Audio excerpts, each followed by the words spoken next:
Bonsoir à tous et bienvenue si vous nous rejoignez à l'instant pour cette émission spéciale ce soir alors que l'Instrumentum Laboris, le document de travail qui servira de base à la première session du Synode des évêques sur la famille en octobre prochain a été rendu public aujourd'hui par le Vatican. Alors nous avons voulu dès ce soir vous donner quelques premières clés de lecture de ce texte et pour cela nous avons la joie de recevoir sur ce plateau le Père Denis Metzinger. Bonsoir. Bonsoir. Vous êtes le responsable de l'Institut de la famille, vous connaissez bien ces questions que vous suivez depuis de nombreuses années. Alors ce texte a été publié, il était très attendu, il fait à peu près 80 pages en 3 grandes parties. Est-ce que d'abord le ton général, la présentation, le contenu vous ont surpris? Est-ce qu'il y a quelque chose qui vous apparaît particulièrement notable? Surpris, oui, en joie. C'est-à-dire que j'ai trouvé que c'était très, très vrai. Il n'y avait pas du langage des fois empoulé ou compliqué. Pas de langue de buis? D'une certaine manière. Et moi, je l'ai reçu comme étant une photo. Une photo de la situation. Avec quelques zooms par zone j'allais dire régionale ou continentale plutôt. Et donc j'étais plutôt conforté et j'ai préféré vraiment ce texte au questionnaire. Alors on rappelle, peut-être pour les téléspectateurs qui n'auraient pas ça présent à la mémoire, que ce processus qu'a décidé le pape François, c'est un processus long puisqu'il s'achèvera après la 2e session du Synode des évêques en octobre 2015 et il a été ouvert à l'automne dernier avec un questionnaire, vous venez de l'évoquer, 39 questions adressées à l'ensemble des conférences épiscopales et puis beaucoup d'autres ont répondu aussi, des mouvements, des groupes de chrétiens qui souhaitaient faire part de leurs réponses au Saint-Siège. Vous n'aviez pas apprécié ce questionnaire? Je trouvais que le questionnaire était trop réducteur. C'est-à-dire qu'il était, à mon sens, c'est en tous les cas comme ça que je l'ai reçu, et j'ai eu beaucoup de retours dans ce sens-là, trop par rapport à la doctrine ou à l'éthique familiale, ou à la morale. Qu'est-ce qu'il aurait fallu y ajouter? Et il y aurait, j'en sais rien, mais en tous les cas, je trouve dans le document de travail, l'Instrumentum Laboris, que la famille est vraiment prise sous tous ses angles. Famille et logement, famille et travail, famille et situation des aînés, l'intergénération, etc. Pas uniquement sur les questions de respect ou pas de la norme, de la doctrine. Et ça, je trouve que du coup, on respire quand on lit ça, parce que ça évite de tomber dans des pièges de j'ai le droit, j'ai pas le droit. Mais la famille en tant que telle est prise dans sa globalité. La famille insérée dans la société, la famille insérée dans l'Église, la famille insérée chez elle-même, j'allais dire. Alors, on va évidemment pas, en une petite demi-heure, Père Metzinger, détailler chacun des thèmes qui sont abordés dans ces 80 pages. Je dis simplement les thèmes des 3 grandes parties qui structurent le document. Communiquer l'évangile de la famille aujourd'hui, la pastorale familiale face aux nouveaux défis. Alors, bien entendu, c'est peut-être ça qui fait le plus de bruit et qui interroge le plus, sont les situations nouvelles. Et puis, l'ouverture à la vie et la responsabilité éducative. Vous venez de souligner ce parti pris, au fond, de photographier la situation des familles, les questions qui se posent aux familles aujourd'hui, aux familles chrétiennes en particulier. De fait, c'est important pour recevoir ce document, sans doute, de revenir à l'intention profonde du pape François dans la démarche qu'il a demandé à toute l'Église d'entreprendre à travers ce synode. Il ne s'agit pas de mettre à la majorité des voix, finalement, quelle serait la proposition de l'Église sur la famille. Non, parce que ça n'a pas de sens, parce que de toute façon, je ne suis pas sûr qu'il puisse y avoir une majorité en raison de l'Église, elle est catholique, c'est-à-dire elle est universelle. Et le pape François a beaucoup insisté depuis 2 ans qu'il est sur le siège de Pierre, à la fois sur il y a un problème, donc il faut le regarder en face, en vérité, et c'est un problème universel. Donc il y a une crise de la famille. Il y a une crise de l'acceptation de la famille ou de ce que vit la famille ou des conditions de vie de la famille. Il y a une crise qui est universelle, encore une fois, avec des points d'appui différents selon les continents. Donc ça, il faut regarder en face. Et en même temps, la mission essentielle de l'Église, c'est d'accompagner dans la miséricorde et pas d'accompagner dans la loi. Chacun son job. Alors justement, ce document, il a été présenté de façon tout à fait officielle à la salle de presse du Saint-Siège. C'était ce jeudi, en milieu de journée. Et je vous propose d'entendre précisément, pour commencer, Monseigneur Bruno Forte, qui est le secrétaire spécial de l'Assemblée du Synode des évêques, et puis le cardinal Baldisseri, secrétaire général de ce même synode, qui reviennent sur cette intention profonde de la démarche. On les écoute. Qui viene fuori con grande chiarezza il carattere eminentemente pastorale che Papa Francesco intende dare alla propria assemblea sinodale. Non è in discussione la dottrina della Chiesa, che è stata più volte ribadita anche negli ultimi anni degli interventi magisteriali. Ciò che ci chiediamo riguarda le sue applicazioni pastorali, il modo concreto di proporre la dottrina, per esempio, ed è importantissimo, a livello di linguaggio, accompagnare la recezione e la pratica, dunque avere attenzione profonda all'interlocutore, in modo da mostrarne in maniera chiara le potenzialità umanizzanti della proposta cristiana sulla famiglia a fronte di una diffusa non conoscenza o incomprensione. In altre parole, va sottolineato come l'agire pastorale della Chiesa nei confronti delle persone in situazioni difficili o irregolari debba avere un criterio ispirativo. E non c'è dubbio che il criterio ispirativo, suggerito da Papa Francesco, ma naturalmente dal Vangelo, è lo sguardo di misericordia con cui Dio Padre guarda e ama ciascuno dei suoi figli. Urge permettere alle persone ferite di guarire e di riconciliarsi, ritrovando nuova fiducia e serenità. Di conseguenza, serve una pastorale capace di offrire la misericordia che Dio concede a tutti senza misura. Si tratta dunque di proporre, non imporre, accompagnare, non spingere, invitare, non espellere, inquiétare, mai disilludere. Père Metzinger, si on reprend ce qu'on vient d'entendre dans cette présentation officielle, encore une fois, il ne s'agit pas de changer la vision de la famille chrétienne, mais il s'agit d'inventer, vraiment de créer à frais nouveaux des manières d'accompagner les situations d'aujourd'hui. Mais j'ai encore dans l'oreille ce que le pape François disait, je crois, aux journalistes dont vous étiez, dans l'avion au retour de Rio, où les journalistes disaient « vous semblez un peu laxiste, vous ne parlez pas aux jeunes de la famille, de la morale, etc. » Et le pape a dit « mais tout ça, on le sait. On le sait. La question, c'est comment tout cela va aider l'accompagnement des personnes. La doctrine, on la connaît. Et la doctrine, elle vient du Christ. Ce n'est pas une invention tout d'un coup, etc. Mais c'est sortir de la perception d'une doctrine comme étant un corpus moral qui nous tombe dessus. Qui vient de quelque part et qui est aujourd'hui très loin de ce que vivent beaucoup de familles. C'est évident, tout prêtre le sait, tout confesseur le sait. Et on est tous très loin. La question, c'est précisément comment libérer les personnes qui vivent des situations difficiles, douloureuses, en les accompagnant sur quelque chose de mieux, de plus beau, de plus grand, parce que c'est ce que le Seigneur veut pour elles. Ça veut dire qu'un idéal, ce n'est pas quelque chose qui nous renvoie à notre échec d'abord ? Bien sûr que non. Je veux dire, quand on regarde un beau paysage, on ne se dit pas « je suis moche », on se dit « j'ai envie d'y aller ». Quand on regarde le soleil, on a envie de se mettre en face du soleil. Il nous attire. Et donc, c'est redécouvrir ce goût de se laisser attirer par quelque chose de plus beau. Alors, de fait, le document souligne aussi qu'il y a des désirs de famille qui sont très présents dans les nouvelles générations, et ce, sur les différents continents. Ça, nous l'avions, nous, remarqué en travaillant le questionnaire. C'est-à-dire qu'il y avait un problème de génération, ce qui est normal. Parce qu'il y a une génération où il y a, peut-être qui a raté ou qui a le sentiment d'avoir raté quelque chose dans la transmission. Et les jeunes générations, on les voit en paroisse. Les jeunes qui se préparent au mariage disent « mais c'est normal que l'Église dise ça ».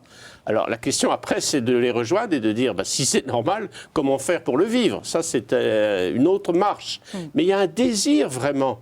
Pourquoi les jeunes viennent frapper à la porte des églises pour demander le mariage ?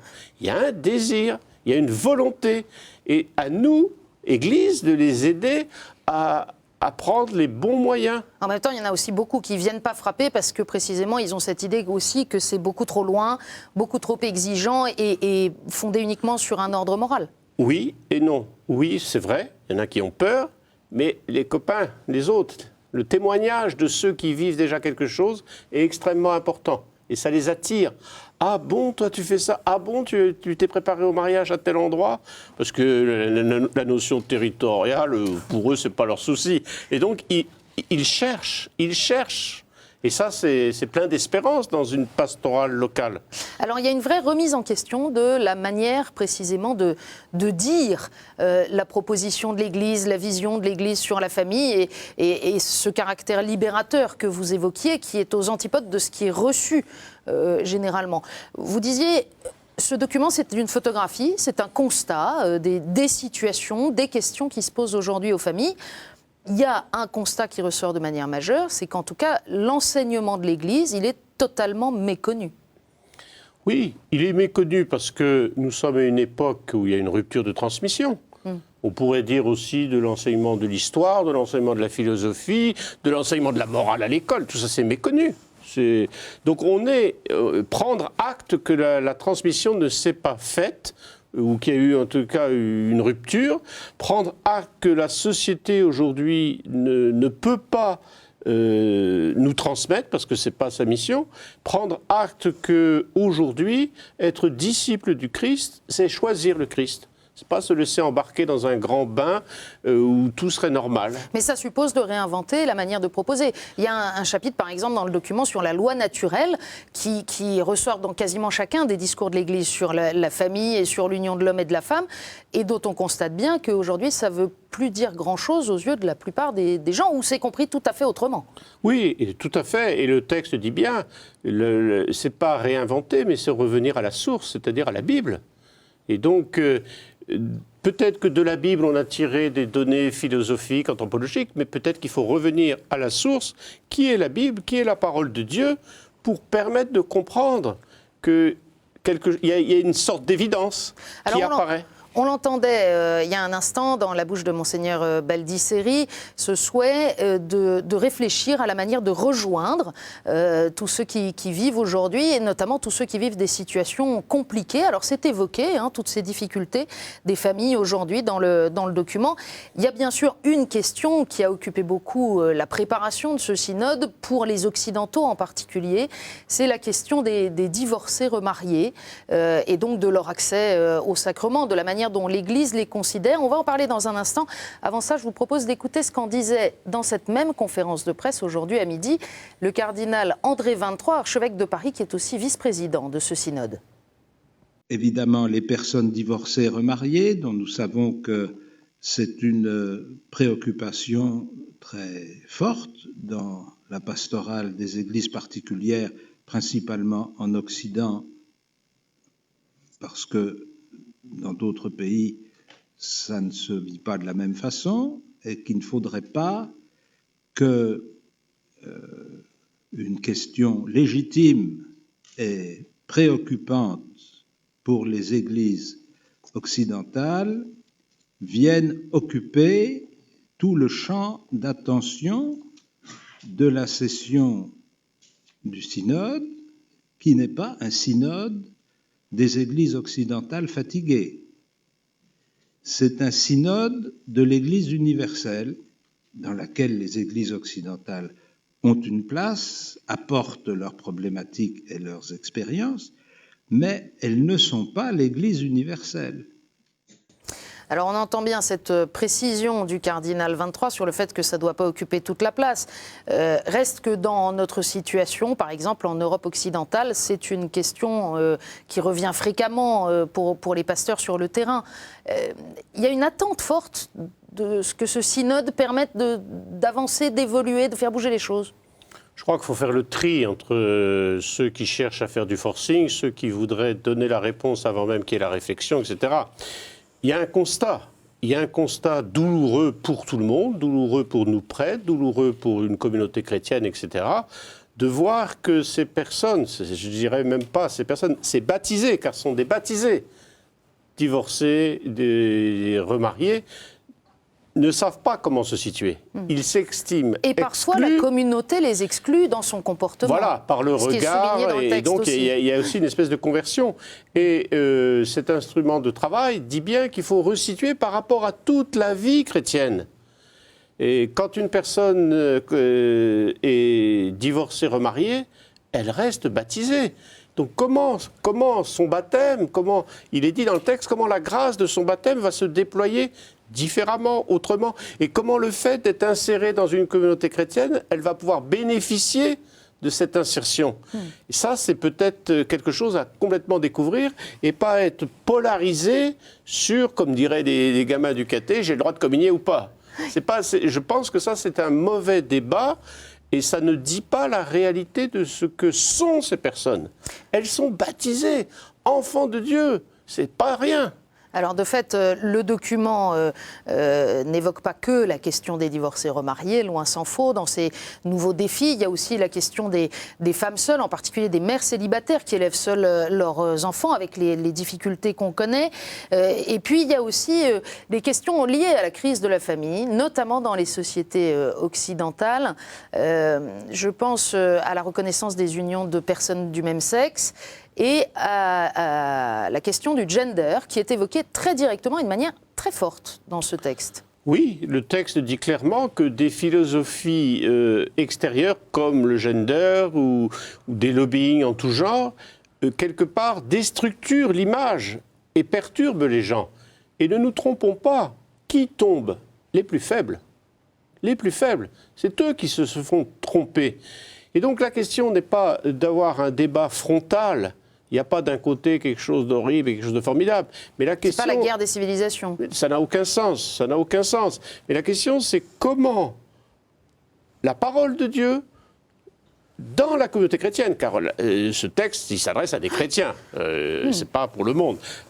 Pour les chrétiens, comment la parole de Dieu va redonner sens et est un trésor à découvrir à frais nouveaux pour précisément voir que toutes ces théories, c'est de la rigolade.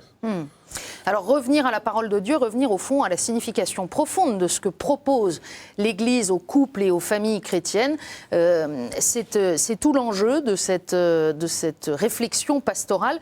C'est ce que soulignait aussi Monseigneur Baldisseri, le cardinal Baldisseri, à propos d'un texte, Humanae Vitae, paru il y a presque 40 ans maintenant, et qui a été, notamment en France, pour beaucoup de Français et d'Européens, un moment de rupture avec l'enseignement de l'Église. On écoute le cardinal et on en reparle juste après.